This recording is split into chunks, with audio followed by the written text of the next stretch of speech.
Hemos encontrado muchas cosas en esta introducción al Evangelio de Juan, que está en el capítulo 1. Ya vimos el versículo 12, lo vimos la semana pasada, más a todos los que le recibieron, a los que creen en su nombre, les dio potestad de ser hechos hijos de Dios. Y con respecto al versículo 13, los cuales no son engendrados de sangre, ni de voluntad de carne, ni de voluntad de varón, sino de Dios. ¿En dónde entraría? En nuestra división acá de versículos y de temas, según usted. El versículo 13, ¿dónde entraría? Entraría en Navidad, entraría en Juan el Bautista, Cristología, Ministerio de Jesús, Nuevo Nacimiento, Nuevo Nacimiento. Está hablando de los que creen, de los que le recibieron, de los que creen en su nombre, les dio potestad de ser hechos hijos de Dios, versículo 12. Y entonces hace una aclaración, versículo 13, los cuales no son engendrados de sangre, ni de voluntad de carne, ni de voluntad de varón, sino de Dios. ¿Qué les parece ese versículo? ¿Qué les parece ese versículo 13? Aparentemente el apóstol Juan tiene esta característica de dar conceptos, puede ser que no tan entrelazados, pero sí son muy importantes. Y en el caso de los hijos de Dios nos está dando una aclaración que en sí el tema no lo está pidiendo, pero él lo quiere dar. No son engendrados de carne, no son engendrados de sangre, no son engendrados de voluntad de varón. Se toma esta parte de voluntad de varón para decir el varón es el que transmite el pecado. Pues es claro que el Señor Jesucristo sí tuvo su cuerpo. Aquí no está hablando de Jesús, está hablando de los creyentes, pero es claro que el Señor Jesús no tuvo, sí tuvo su cuerpo, pero no fue engendrado de mujer y de varón, sino fue engendrado solamente por mujer y el Espíritu Santo, lo que menciona el ángel. Entonces, se toma eso y se toma este versículo para decir, bueno, el varón es el que transmite el alma, el varón es el que transmite el pecado. Claro, no es que el alma venga específica del varón, el alma viene de Dios, es Dios quien da el alma. Pero obviamente, de la misma manera que con el cuerpo se toma del padre y de la madre, y entonces ahí Dios forma el alma. Son cuestiones de los misterios de Dios. Si la información sobre nuestra carne es casi interminable, pues sobre nuestra alma tendría que ser mucho más. Pues obviamente, ¿qué es más importante, el alma o el cuerpo?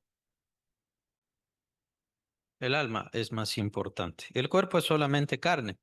Nuestra alma viene de el aliento de Dios.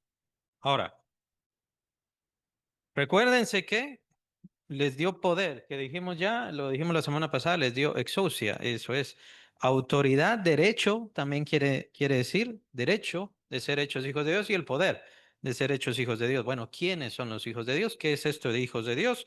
Lo que pasa es que no son engendrados de sangre, ni de voluntad de carne, ni de voluntad de varón. Es una aclaración muy interesante que creo que va a relucir en el capítulo 3. Obviamente no nos vamos a adelantar. Es cuando el Señor está hablando con Nicodemo.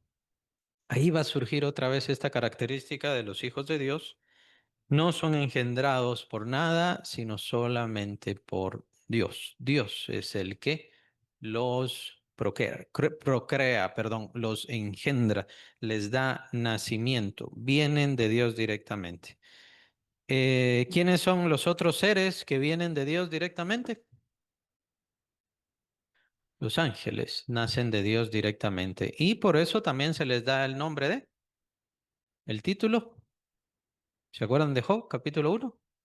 Vinieron los hijos de Dios. ¿Por qué? Porque vinieron de Dios, fueron engendrados por Dios. Entonces el apóstol nos está dando básicamente esa característica.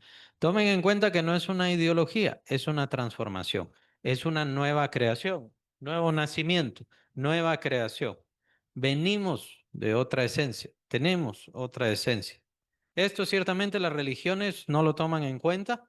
Es una de las características que las religiones no les gusta. Usted se salva si hace proselitismo, usted se salva si cumple tales o cuales mandamientos, usted se salva si obedece al líder, lo que sea.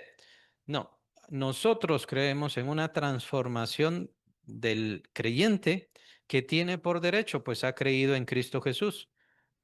Si no ha creído, ya es problema del creyente, pero si es creyente o no es creyente, ya ese es su problema. Pero nosotros creemos en esa transformación y es en eso en lo que esperamos y en lo que confiamos. El creyente tiene que hacer lo bueno. ¿Por qué? Porque es una nueva criatura, es un hijo de Dios, ha sido hecho de nuevo. Su naturaleza, ¿cierto? Tiene naturaleza carnal, humana, natural, pecaminosa, sí, pero ha nacido de nuevo. Ahora tiene otra naturaleza, esa naturaleza es superior, es una naturaleza semejante a la naturaleza de Dios mismo. De hecho, hemos sido creados en Cristo Jesús, capítulo 2 de Efesios lo dice claramente. Entonces somos nuevas criaturas, nuevas creaciones. Y, tomen en cuenta, entonces el Señor no solamente nos limpia de nuestros pecados, el Señor no simplemente cargó nuestros pecados, sino que nos da una nueva vida desde el principio, desde que le conocemos y le recibimos, ya tenemos una nueva vida. Y es en eso en lo que se basa nuestra vida cristiana, no en normas, no en requisitos, no en mandamientos, no en cumplimientos, ni en ninguna cosa. De hecho, tenemos que explorar bien los mandamientos del Señor y aquí los dejan en este Evangelio. Verdaderamente, cuáles son los mandamientos de Dios, porque de todas maneras, como hijos de Dios, nosotros estamos y vamos aún más allá que simplemente el cumplimiento de normas y mandamientos. Entonces, el apóstol casi que nos está comparando a los ángeles, por así decirlo. No sé si era esa su intención, pero básicamente tenemos que verlo así. Ahora nosotros somos nuevas criaturas, nuevos seres, creados de nuevo, existimos, pero existimos gracias a Dios. Su naturaleza está en nosotros, su vida está en nosotros y Él quiso hacernos sus hijos. ¿Qué entendemos sobre esto? Sobre esta nuestra nueva naturaleza. ¿Se puede perder esa nueva naturaleza? ¿Podemos dejar de ser hijos de Dios? No, no podemos dejar de ser hijos de Dios y es en eso en donde se basa o en lo que se basa la seguridad, la certeza de nuestra salvación. Tenemos que cumplir mandamientos, pero porque el Espíritu Santo está en nosotros y no son mandamientos. Incluso dice el apóstol Juan en su primera carta, sus mandamientos no son gravosos. Es que ya no son gravosos. Él me ha dado su naturaleza. Esa naturaleza hace que yo quiera servirle más. Entonces yo no estoy simplemente cumpliendo con el diezmo, yo no estoy simplemente cumpliendo con estar ahí los domingos. Yo quiero hacer más, yo quiero servir a más, yo quiero ayudar y bendecir y llevar la palabra. Es algo que está dentro del corazón, nadie lo obliga, nadie lo impone. Es cierto que los mensajes y los estudios ayudan, nos ayudan a entender, nos ayudan a captar, tiene que ver con nuestra mente mucho, sí, y esa palabra implantada lleva fe, es cierto. Pero dependemos, por sobre todas las cosas, de que cada creyente es un hijo, una hija de Dios. Y es así como lo entendemos. En el instante que ese hijo o esa hija de Dios está haciendo lo malo, le toca a Dios, como Padre Celestial, le toca a Dios disciplinarle, le toca a Dios señalarle, le toca a Dios llamarle. Si no es así, entonces, bien dice capítulo 12 de Hebreos, es en realidad un bastardo. Es como que fuera alguien indeseado, alguien que no debía estar ahí. Entonces, dependemos en cuanto a eso de Dios. Em,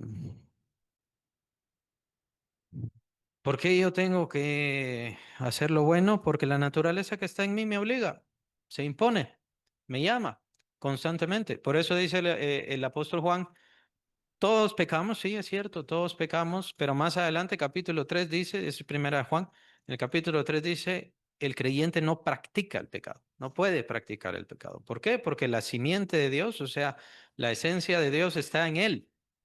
Y eso no le deja pecar, no le deja hacer lo malo. Entonces dependemos de esa transformación y creemos en esa transformación. Al darse esa transformación nunca más se puede revertir. No hay nada que pueda alejarnos de Dios. Capítulo 8 de Romanos, ¿no? Sea lo alto, sea lo profundo, sea la vida, sea la muerte, sea lo presente, sea lo porvenir, sean ángeles, sean principados. Ninguna otra cosa creada podrá separarnos del amor de Dios que es en Cristo Jesús, Señor nuestro. ¿Qué fue lo que nos separó de Dios? El pecado. ¿Y quién pagó completamente el pecado? Cristo. Así que ya no hay, no existe, no existe ningún pecado. Hay quienes dicen, bueno, y entonces podría blasfemar a Dios y no sería separado. Lo que pasa es que me está dando una pregunta capciosa. El verdadero creyente nunca va a blasfemar a Dios, nunca. Entonces hace falta que esa persona no sea creyente para blasfemar a Dios. La naturaleza de Dios que está en él, en ella, no le va a dejar hacer eso. Como hacer brujería, hacer satanismo, cometer sacrificios satánicos y diferentes cosas. No puede, no puede. La naturaleza ahí está. Y es lo mismo con todo lo demás. Entonces, ese cambio de naturaleza es lo que nosotros predicamos que solamente se encuentra en Cristo Jesús. Solamente se encuentra en Cristo Jesús. ¿Y cómo llegamos a eso? Enseñando la cristología, enseñando la esencia, el mensaje de Cristo. ¿Qué fue lo que hizo el Señor Jesucristo? ¿Por qué? Porque la gente necesita la fe, la gente necesita creer. Al creer, entonces Dios envía su Espíritu. Y todo lo demás colabora con el creer. La cena del Señor, el bautismo, el venir a la iglesia, todo colabora con el creer. La iglesia no está salvando a nadie, pero colaboramos con el creer de los hermanos, con el saber de los hermanos, con su disciplina. Con eso estamos colaborando. Y entonces, ¿qué pasa? Ellos se mantienen en fe, se mantienen en seguridad y el Señor los protege. De hecho, dice el apóstol Pedro que Dios nos guarda por medio de nuestra fe. Entonces somos personas diferentes. Esto le molesta al mundo, esto le molesta a las otras religiones. Que nosotros nos dividamos, que nosotros nos separemos del mundo. Ya ven a la religión universal. La religión universal, pues que vengan los musulmanes, que vengan los budistas, que vengan cualquiera. El Papa ahí está besando el Corán, está besando a la Pachamama, que es una diosa indígena del sur. Le da igual, ¿no? Lo que quiere es unificación. Claro, como con ellos ya sabemos, se dio sincretismo. Sincretismo. La Eucaristía es un sincretismo de un sacrificio pagano. Los tocados, los vestidos de los sacerdotes, de los obispos, es un sincretismo, con sacerdotes paganos. Todo es sincretismo. La adoración a los santos, la adoración a María, la reina del cielo, eso es diosa pagana. Entonces, ¿qué sucede? Un sincretismo. O sea, vamos a unir, un sincretismo es una unión. Vamos a unir lo pagano, supuestamente, con lo cristiano y con lo divino. Por eso les da igual. Nosotros no tenemos eso, nosotros hemos sido separados del mundo. Dice Juan, nosotros estábamos en el mundo, pero fuimos sacados del mundo. Fuimos sacados del mundo, ya no somos del mundo. Por eso el mundo nos odia. El mundo nos detesta y siempre va a pasar eso. Versículo 13, versículo 14. Y aquel verbo fue hecho carne, vean, otro tema. Y aquel verbo fue hecho carne y habitó entre nosotros y vimos su gloria, gloria como del unigénito del Padre, lleno de gracia y de verdad. ¿Les parece ahí que está hablando de un tema? ¿Les parece que está hablando de dos temas? ¿Tres? ¿Cuatro? Habla del ministerio, exacto. Hay dos temas. 14. Y el verbo, aquel verbo fue hecho carne. Entonces sería 14a, es la Navidad. Y habitó entre nosotros y vimos su gloria, gloria como del unigénito del Padre, lleno de gracia y de verdad. Y aquel verbo fue hecho carne. Ahora, ¿se acuerdan cuál es el nombre ahí, en realidad? La palabra y aquel logos. Exacto. ¿Qué les parece eso? Y aquel logos fue hecho carne. Ahora, aquel logos, ¿por qué dice aquel? ¿Qué indica esa palabra? Aquel logos. La palabra aquel, ¿qué quiere decir? Aquel cual. La palabra aquel nos indica, es una referencia hacia algo que ya explicó. Entonces, aquel logos, o sea, sería logos, sí, como mencionas, solo que cuál es específicamente. El logos del versículo 1, versículo 2, versículo 3, versículo 4, versículo 5. Ese logos, el logos creador. El logos en quien estaba la vida, ya lo estudiamos, ¿se acuerdan, no? El logos en quien estaba la vida, el logos en quien estaba la luz. Y entonces nos da este gran portento. Es una frase, pero encierra cosas tremendas. El logos, creador de todas las cosas, fue hecho, fue hecho. Sí, fue hecho carne. Es muy singular el hecho que está en forma pasiva. Fue hecho carne. No se hizo carne, fue hecho carne. El Señor Jesucristo dejó todo, el Logos dejó todo, la segunda persona de la Trinidad, dejó todas las cosas, dejó toda su gloria, lo dice el apóstol Pablo, capítulo 2 de Filipenses, pero en cuanto a ser hecho, fue hecho carne, el gran misterio. Ahí empieza el gran misterio. Por eso la Navidad es importantísima. Por eso la mayoría de evangelios empieza con eso. Podríamos decir que el Evangelio de Juan también tiene como principio la Navidad, pero si se dan cuenta solo da frases y lo que nos da son perlas. Nuevamente se apoya el tema de que el apóstol Juan ya infiere que le está escribiendo a una comunidad que conoce la Navidad. Ya se sabe en la historia. Entonces el apóstol Juan no les está dando la historia de la Navidad, les está diciendo el portento tan grande que es el Señor Jesucristo, siendo Logos, creador de todo, en quien estaba la vida y en quien estaba la luz, de dónde surgió la luz y la vida.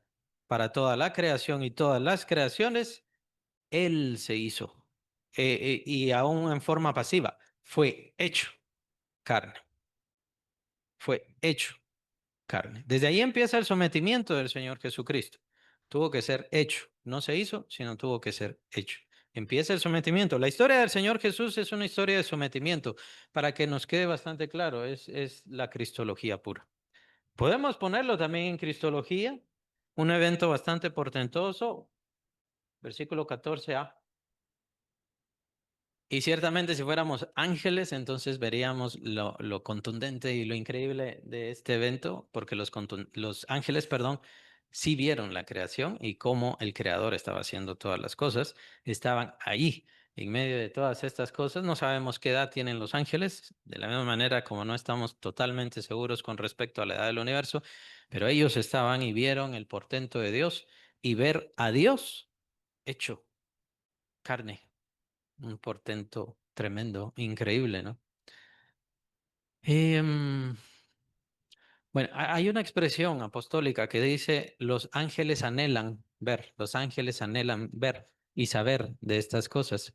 Ellos ven muchas cosas que hace Dios, pero pareciera que no entienden todo el panorama. ¿Qué quiere decir? Tomen en cuenta que somos nosotros los privilegiados de entregar el mensaje del evangelio y los ángeles no lo son. Ellos no pueden dar el mensaje del evangelio. Ellos no recibieron ese privilegio. Y no lo podemos dividir porque Navidad es la única referencia y este logos fue hecho carne. Esa es la única referencia hacia la Navidad. Esa es la única. De ahí, y habitó entre nosotros y vimos su gloria, gloria como del unigénito del Padre, lleno de gracia y de verdad.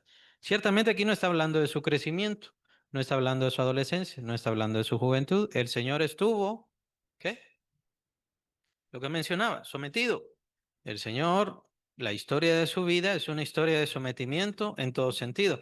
Y eso es lo que nos quiere transmitir, aunque bajo visiones enormes de los apóstoles y con nada más las palabras que podían darnos el apóstol Pablo, nos habla en Filipenses 2 sobre la cristología, el trabajo de Cristo. El trabajo de Cristo en esencia fue someterse se despojó a sí mismo para tomar forma de siervo y la idea era someterse en todo sentido.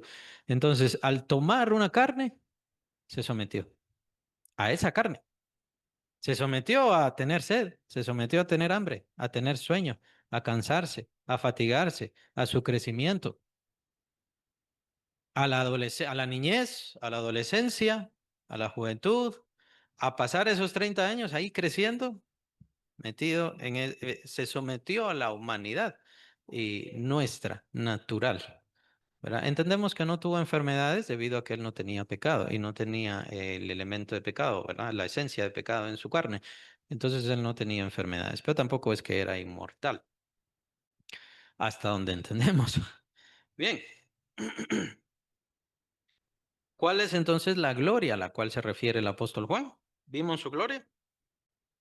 Gloria como del unigénito del Padre, lleno de gracia y de verdad. Milagros, sí. Su ministerio. Su ministerio. Es cuando entonces empieza el ministerio de Cristo, recibe el Espíritu Santo, ya lo sabemos, y es entonces donde empiezan las manifestaciones de Dios. Aquí es donde tenemos que ver y completar el cuadro. El Señor Jesucristo se sometió y mientras más se sometía, más la gloria de Dios se manifestaba en su vida. Hasta llegar al punto máximo de sometimiento. ¿Cuál es el punto máximo de sometimiento? La muerte, sometiéndose en obediencia a la muerte. Y entonces, ¿en qué se convirtió? En nuestro sumo sacerdote, el Salvador de todos, el gran sacrificio, el único genuino sacrificio recibido por Dios. Entonces, vemos más y más la gloria de Dios, más y más la gloria de Dios. Es una característica que obviamente Pablo nos dice en el capítulo 2 de Filipenses, haya pues en vosotros este mismo sentir que hubo en Cristo Jesús. Entonces, pero no lo vamos a tener igual. ¿Por qué? Porque nunca vamos a estar en el trono de Dios y a someternos. Por eso es que el grado de sacrificio, el grado de entrega de Cristo es inigualable. Nadie puede llegar, porque Él estaba en el trono de Dios, tenía y era Dios mismo, tenía su esencia, su poder, su omnipotencia, su omnisciencia, todo lo que Él era, y se humilló. La palabra que usa Pablo es vaciarse. La palabra que vemos en los traductores se despojó. Entonces, ¿pero esto qué quiere decir o cuál era el fin de todo esto? Y que al final el Señor lo utilizó toda su vida, era someterse, someterse, someterse, someterse. Él llegó a ser el siervo perfecto. Si queremos, si queremos ver en esencia la vida del Señor Jesucristo, es ese, siervo perfecto. Y con esto quiero ir más allá que la obediencia. La obediencia es buena, pero es la idea de poner mi vida para servir a los demás. Ese es el gran secreto de Cristo. Y es lo que quiere que nosotros tengamos. Y de hecho, cada creyente, a medida que va creciendo espiritualmente, va poniendo más y más su vida al servicio de Cristo, obviamente, en primer lugar, pero también de los hermanos y, por supuesto, de la gente de afuera. Ese es el gran secreto. Y es el gran secreto del cristianismo. ¿Cuál es el gran secreto del cristianismo? Someterse. Una vida de servicio. Entregarse más por las personas. Yo quiero llegar a niveles espirituales mayores. Tiene que servir más. Ya estuvo. No se trata de orar 80 horas a la semana o alguna cosa así. No se trata de ayunar 40 días. Antes ayunaba 30, ahora ya ayuno 40. Es que no, en realidad no es eso. Y el Señor no nos pide eso. Bueno, en determinado momento el Espíritu Santo puede ser que ponga en nuestro corazón, ayuna 10 días, ayuna 15 días. Eso es para cada quien, eso es cuestión de cada quien y de su trato con el Espíritu Santo, pero no es en realidad madurez y ser mayor espiritualmente. Para ser mayores espiritualmente tenemos que llevar una vida de sometimiento, como la llevó Cristo Jesús, someterse. Por eso dice Pablo en Gálatas, eh, bajo la ley y que Jesús estaba bajo la ley y que estaba sometido a sus padres. Porque ahí también se sometió, él siendo el creador de todas las cosas, habiendo creado a sus padres, se sometió a sus padres. Y estuvo como un hijo cualquiera y un hijo ejemplar. También con la misma característica. ¿Cuál característica? La característica del servicio, del servir. Servir a sus padres, servir a sus hermanos, servirles, servirles, servirles constantemente. Estamos viendo la vida del Señor Jesús. Entonces, ¿ahora a qué se refiere el apóstol Pablo? Vimos su gloria, gloria como del unigénito del Padre, lleno de gracia y verdad. ¿A qué se refiere? Bueno, aquí no dice específicamente la resurrección. Además, recuérdense que ese es el punto final del escrito. Entonces, yo no creo que él vaya a dar el punto final del escrito inmediatamente desde la introducción. Los milagros, ¿algo más? La predicación.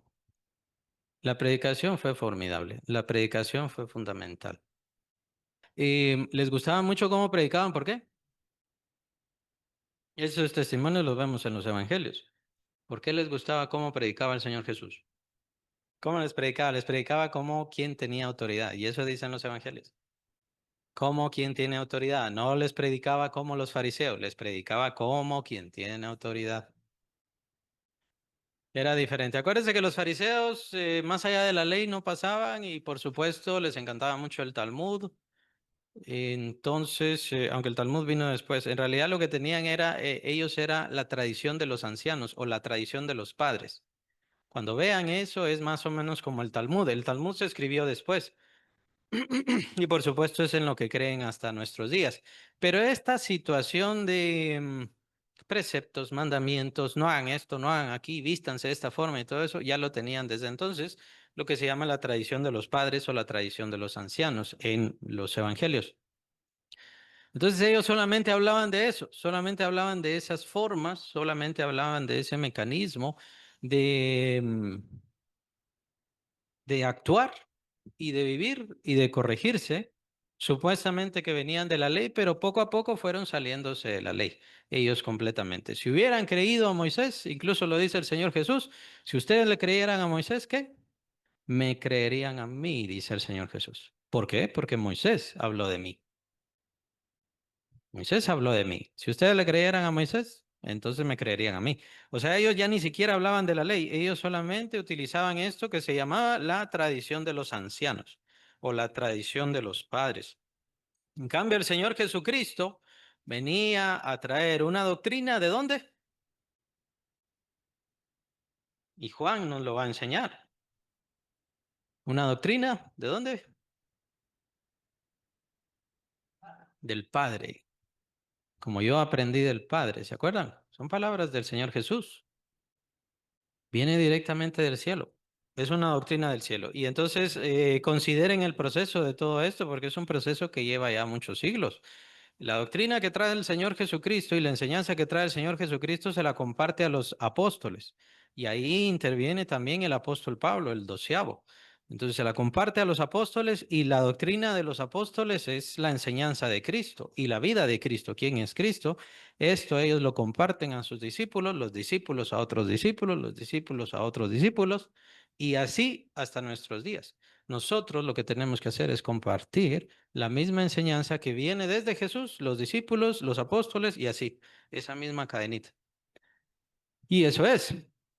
Si le vamos a añadir, ya nos estamos saliendo. Si le vamos a aumentar, nos estamos saliendo. Si le vamos a entrecortar, ya nos estamos saliendo. No es la doctrina del teólogo aquel, no es la doctrina de la iluminada aquella, no es la doctrina de la visión de esto, aquello. No nos importa la visión de nadie, las visiones de nadie, los sueños de nadie, no significan nada. La doctrina, el canon ya se cerró y ese canon se cierra con los 12 y se acabó. De ahí ya no viene nadie más. Cualquiera que diga, pues como yo soy apóstol o como yo soy profeta o como yo recibí visiones, sueños, yo oí una voz del cielo, qué bueno, eso es problema de usted. Siga creyendo lo que usted quiera. A nosotros solamente nos importa y nos preocupa la doctrina apostólica, porque la doctrina apostólica viene de Cristo. Y es la misma enseñanza. ¿Qué pasaba con la doctrina apostólica? La doctrina apostólica trastornó el mundo. Estos que trastornan el mundo, así acusan al apóstol una vez. Estos que trastornan al mundo, cuando lo arrestan en Jerusalén, hablando sobre el apóstol Pablo, estos vienen trastornando al mundo con este su mensaje del Señor Jesús, era el mensaje de un crucificado, pero estaba trastornando el mundo, lo estaban transformando. Es el mensaje de Cristo ya expresado con el poder del Espíritu Santo por medio de los apóstoles. Y por supuesto cambiaron el mundo. Y a lo largo de la historia, quienes se han atrevido a tomar ese mensaje y a seguir ese mensaje han logrado cambiar el mundo. Nosotros no somos diferentes, deberíamos dedicarnos más a ese mensaje precioso. Es un mensaje simple, es un mensaje claro y es un mensaje eficaz. Eficaz. No hace falta añadirle nada, no hace falta meterle, no hace falta añadir formas humanas para que la gente se sienta feliz, para que la gente se sienta agradada. Es problema de cada quien. La felicidad verdadera la da Dios en nuestra vida, en nuestro ser, en nuestro interior, por medio de su espíritu nos da gozo. No nos preocupa entretener a nadie. No se trata de eso, ni mucho menos darle a las personas lo que necesitan. La ayuda social es buena, pero la iglesia no está para hacer ayuda social, está para hablar y dar el mensaje eterno, transformador, que es el mensaje, lo vimos en los versículos 12 y 13, que va a producir el nuevo nacimiento en las personas. Ese es el centro, ese es el centro. ¿Qué es lo que quiere Dios? Hijos, hijos para poder llevar a su gloria, capítulo 2 de Hebreos. De ahí no nos importa nada más. Es que esté bien la política y voy a participar en la política. Bueno, deja el púlpito, váyase de una vez. Diga que nunca fue cristiano o que nunca fue predicador. No se meta en cosas inútiles. Todo eso se acaba. Pero los hijos de Dios vamos a permanecer para siempre. Es el trabajo fundamental, importante. Y no es simplemente porque vengan a la iglesia, es que tienen que tener la seguridad, la certeza, la convicción en sus corazones. Vimos su gloria, gloria como del unigénito del Padre. ¿Lleno de qué? Lleno de gracia y verdad. ¿Por qué es importante eso? Lleno de gracia y verdad. Muy interesante cómo está transportando el tema del ministerio de Jesús, que tiene que ver con los milagros de Jesús, la predicación, la enseñanza, la doctrina de Jesús, y lo está transportando a algo muy singular, muy interesante, la gracia y la verdad.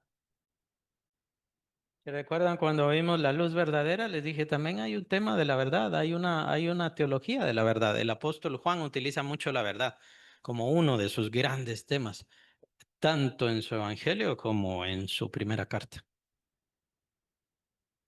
Si pensamos en la teología de la verdad, solo pensar, como les digo, ni siquiera existe. Debería existir, pero no existe en la teología formalmente. Pero si pensamos en la teología de la verdad, ¿a qué nos podríamos referir? La verdadera palabra, hay varias verdaderas palabras. La verdad es una. Esa es una parte fundamental. Si pensamos en teología de la verdad es solamente una. ¿Y cómo sabemos que Cristo es la única verdad? Es lo que nos está exponiendo el apóstol. ¿Cómo sabemos que Él es la verdad? ¿Cómo sabemos que es el Hijo de Dios? Eso es parte de la verdad también. Eh, sí, pero digamos, ¿cuál es la señal o las señales de que Él es la verdad? Pero ¿y cómo lo sabes? ¿Cómo lo vamos a saber? Que el Logos se hizo carne, que el Logos estaba a la diestra de Dios y dejó su gloria, se despojó a sí mismo. ¿Cómo lo vamos a saber? ¿Lo podemos ver? Por eso es que hace este transporte. Vimos su gloria, gloria como del unigénito del Padre, pero es porque va a introducir el tema de la verdad. Él es la verdad.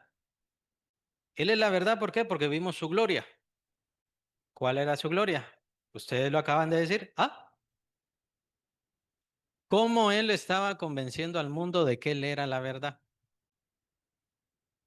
En su ministerio. Fueron los milagros de Jesús. Los milagros de Jesús le señalaban a él específicamente cómo unigénito del Padre, el Logos que fue hecho carne, el Logos que dejó su gloria. Esas cosas nosotros no las vamos a ver. No podemos ver a Logos, no podemos palpar a Logos, pero los hechos que él hizo, él mismo dice, si no me quieren creer a mí, vaya, pero al menos créanme por mis obras. Lo dice una vez y aún así tampoco le creyeron. Aún así tampoco le creían porque no le querían creer. Ellos, bueno, esa es otra cosa. Estamos hablando de los fariseos ahí. Entonces, los hechos del Señor Jesucristo, los milagros, todo lo que venía a hacer, le señalaba a él como el, el unigénito del Padre. Eso quiere decir que él era el verdadero. Desde ahí vemos las señales del Señor Jesucristo hablando, señalándolo a él como verdadero Hijo de Dios. Recuérdense que el Señor Jesucristo nunca hizo milagros en el nombre del Padre. El Señor Jesucristo hizo milagros en su nombre. Era su autoridad.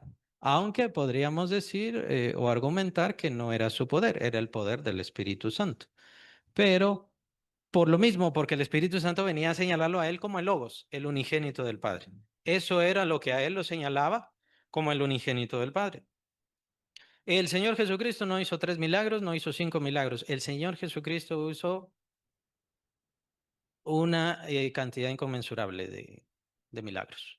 El Señor Jesús, en medio de su ministerio, ya llegando también al tercer año, solamente apareció que había salido como un retiro con sus discípulos, de ahí regresa, se sienta y empiezan a venir un montón de enfermos. Y a todos los sanó el Señor Jesucristo. Entonces tomen en cuenta, ese ministerio señalaba al Señor Jesucristo como el verdadero. Tomen en cuenta que incluso el anticristo hará señales. Entonces es importante ahora que nosotros no nos dejemos llevar por señales. Y no pensemos solo en el anticristo. Ahorita en las iglesias les ponen esa brillantina y dicen que ya es oro y el montón dicen, sí, ya es oro, está haciendo Dios llover oro, ¿no? Entonces se ha vuelto muy crédula la gente y muy, bueno, mejor metan ustedes qué palabra pueden poner ahí porque es mucha torpeza, es una grave torpeza. Las señales del Señor tienen un objetivo, un propósito. La obra del Señor Jesucristo por sus milagros lo señalaba a él como el unigénito del Padre. Vayamos un poco más. Los discípulos, o sea, los apóstoles, hablamos de los apóstoles, hicieron señales. Y el apóstol Pablo mismo dice, capítulo 12 de 2 Corintios, las señales de apostolado se han hecho en mí. ¿Y cuáles son esas señales? Son milagros, los milagros apostólicos, los milagros que se hacían por medio de la mano de los apóstoles. Y entonces vemos estos grandes portentos. Algunos los tenemos acá. El apóstol Pablo levantó a una persona que era paralítica. El apóstol Juan, el apóstol Pedro, ¿se acuerdan? La sanidad de aquel paralítico. Solo que ellos sanaban, ¿cómo? En el nombre de Jesús, porque señalaban a Jesús y señalaban la predicación apostólica. Ese era el propósito. Es por eso que ahora no es que no se den los milagros, sino que ya no se tiene ese ministerio. ¿Por qué?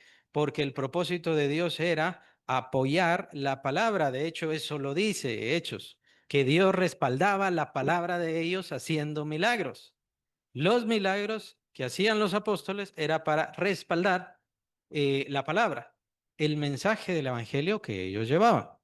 Eso no quiere decir que no le pidamos al Señor un milagro, no quiere decir que no esperemos de Dios milagros. Sí, nuestra vida es sobrenatural, nuestra vida es especial y el Señor está con nosotros y nos quiere responder nuestras peticiones.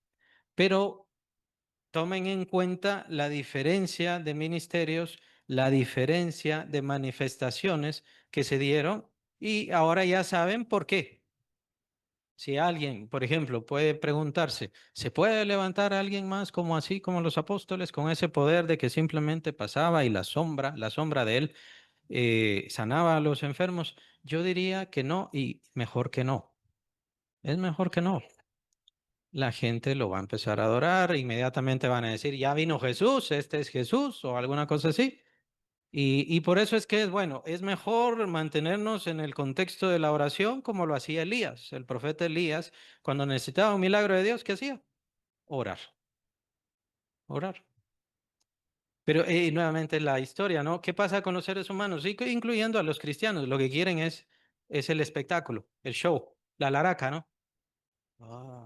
Ah, tócalo, Espíritu Santo, tócalo más, Espíritu Santo. Eso es lo que les gusta, en lugar de estar orando. Como que la oración, no, la oración es aburrido. Por la oración que no haga el Señor nada. No, si no es así.